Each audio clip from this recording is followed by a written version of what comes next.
Disclaimer. This video is just my opinion.yo. Can hear crow shouting that's just Nepali singers in today's time. Nepali music industry के भएको यार हैन. Once we had so much good singers हैन. नारायण गोपाल, वक्तराज आचार्य हैन. And अहिले जिउँदो भएका पनि राम्रा लेजेन्डहरु छन् जस्ट लाइक रामकृष्ण ढकाल, नेपथ्य. They have so much good songs. And then के भएको यो के सिकाउनु गीतहरु आउँछ हैन. You get the joke right हैन. सो कसरी यो डाउनफल चाहिँ कसरी भयो त? किन भइरहेछ यार? किन तपाईहरुले किन यस्तो नराम्रो गीतहरु सो कल्ड समाजलाई असभ्य समाज हैन जसले केही कुरा पचाउँदैन. किन यो यस्तो गीतहरु चाहिँ अहिले आइराछ and specially from this artist हैन. सो हामीले बुझ्नुपर्छ कि भाइ एउटा गीत बनाउनको लागि के चाहिन्छ.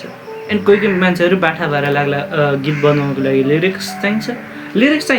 गीत बनाउनको लागि एउटा राम्रो लिरिक्स चाहिन्छ बिकज एउटा भिडियोको जान भनेको त्यो भिडियोको स्क्रिप्ट हो भने एउटा राम्रो गीतको ज्यान भनेको प्राण भनेको चाहिँ त्यो गीतको लिरिक्स हो. र पहिले you use to have so much good lyricist like Ratna Shamsher Thapa, Nati Kaji and many more हैन. And we use to have good singers too. And जसले म्युजिक पनि आफै बनाउँथे, सङ्गीतकार पनि राम्रै थिए जस्ट लाइक नाति काजी. एन्ड अहिले पनि हामीसँग राम्रा सिङ्गरहरू छन्. एक टाइममा 1990sहरुमा राज गरेरै बसेका रामकृष्ण ढकाल, नवीन के भट्टराई उहाँहरू अहिले प्रायः जसो इनएक्टिभ देखिन्छ. वेल रामकृष्ण ढकालजीले त 3-4 महिना अगाडि मात्र आफ्नो नयाँ गीत हाल्नु भएको छ. सो म किन बोलिरहेको छु? म को? Am I Narayan Gopal? No, I am just a normal viewer. र तपाईले मेरो टाइम 5 मिनेटको पनि एउटा गीत बनाउनु छ भने 5 मिनेट पनि लगो. बिकज पहिलेको टाइममा गीत बनाउन धेरै गाह्रो थियो. सुरुमा त लिरिक्स लेख्नुपर्छ. लिरिसिस्टहरू पनि फुल टाइम हुँदैनथे. उनीहरू आधी टाइम 6 दिन, हप्ताको 6 दिन उनीहरू राष्ट्र ब्याङ्कको कर्मचारी हुन्थे र एक हप्ता शनिबार अथवा भनौँ छुट्टीमा अफिसबाट आए पछाडि उनीहरू लिरिसिस्ट हुन्थे. त्यस्तो हाफ टाइम लिरिसिस्टहरूले त राम्रो गीतहरू ल्याउँथे. तर अहिलेको फुल टाइम लिरिसिस्टहरू पनि यस्तो किन गरिरहेछन् त? सो मेन चिज भनेको चाहिँ अडियन्स हो. अडियन्सलाई हेर्नुहोस्, मान्छे भनेको जुनसुकै एरामा होस्, मान्छे भनेको क्रिन्ज इन्जोय गर्ने मान्छे हो. हामीले जुन कन्टेन्टलाई क्रिन्ज भन्छौँ त्यो कुराहरू हामी आफै पनि क्रिन्ज वाचहरू गरिरहन्छौँ. तर त्यो बेला राम्रो गीत आउँथे किनभने लेबलहरूले, जुन मेन लेबलहरू हुन्थे, उनीहरूले सोच्थे क्यासेट बेच्नुमा. अनि एउटा क्यासेट किन्न मान्छेले आफै किन्थे. Use to own a freaking piece of music. So मान्छेले त्यसमा 50 रुपियाँ, 20, 30, 40, 50 रुपियाँ खर्च गर्न त सोध्छ नि त. 7 चोटि त्यो गीत रेडियो नेपाल अथवा रेडियोबाट सुन्छ. त्यसरी मात्र बल्ल यो सोचमा जान्छ कि भाइ I will by this song and म आफ्नो टेप रेकर्डरमा बजाएर ससुराली जान्छु.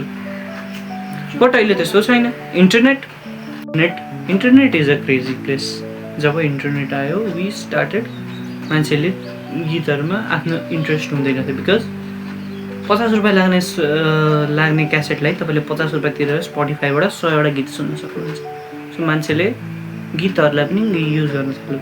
मान्छेले राम्रो लिरिक्स लेखेर पनि होइन, नत्र मान्छेले just to get some clicks on social media.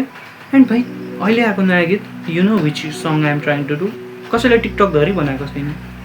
And you know that song is a good one top creators use TikToks. But social मिडियाको राइज भइसक्यो. तपाईँले लिमिटेड मनी दिएर कुनै पनि आर्टिस्टलाई आफ्नो सङलाई पोजिटिभली वा नेगेटिभली दुइटै तरिकाले एडभर्टिजमेन्ट गरेर आफ्नो गीतलाई भाइरल बनाउन सक्नुहुन्छ. Virality is the main reason why our music industry is going down. हुन त राम्रो आर्टिस्टहरू पनि छन्. सो कल्ड हामीले नराम्रो मान्ने आर्टिस्टहरूको पनि तपाईँले पुरानो गीतहरू हेर्नुहुन्छ भने त्यो राम्रो छ.